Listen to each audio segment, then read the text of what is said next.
Definite గా arrest చేయకుండా ఏం లేదు అని వాళ్ళు అంటున్నారు.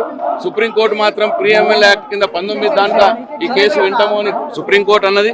కాబట్టి ఇది పూర్తిగా చట్టానికి వ్యతిరేకంగా వీళ్ళు చేస్తా ఉన్నారు, రాజ్యాంగానికి వ్యతిరేకంగా వీళ్ళు చేస్తా ఉన్నారు. రాజకీయ దురుద్దేశంతో కేసీఆర్ ని టీఆర్ఎస్ పార్టీని మరి పక్కన పెడితే ఇవాళ తెలంగాణ గొంతుక ఉండదు, తెలంగాణ ప్రజల పక్షాన అడిగేవారు ఉండరు, తెలంగాణ ప్రజల పక్షాన పోరాడే వాళ్ళు ఉండరు. సాఫీగా జరిగిపోతుంది. కాంగ్రెస్ పార్టీని ఎట్లన్నా దగ్గర తీసుకోవచ్చు, రేవంత్ రెడ్డిని చోటాబాయి బడాబాయి అని చెప్పి ఆల్రెడీ కలిసిపోయినారు. కాబట్టి ఈ ప్లాన్ తో వాళ్ళు చేస్తా ఉన్నారు. ఎంత విచిత్రం అంటే సర్చన్ వచ్చినారు, సర్చన్ వచ్చి 8:45 ఫ్లైట్ తీసుకుపోతామంటున్నారు.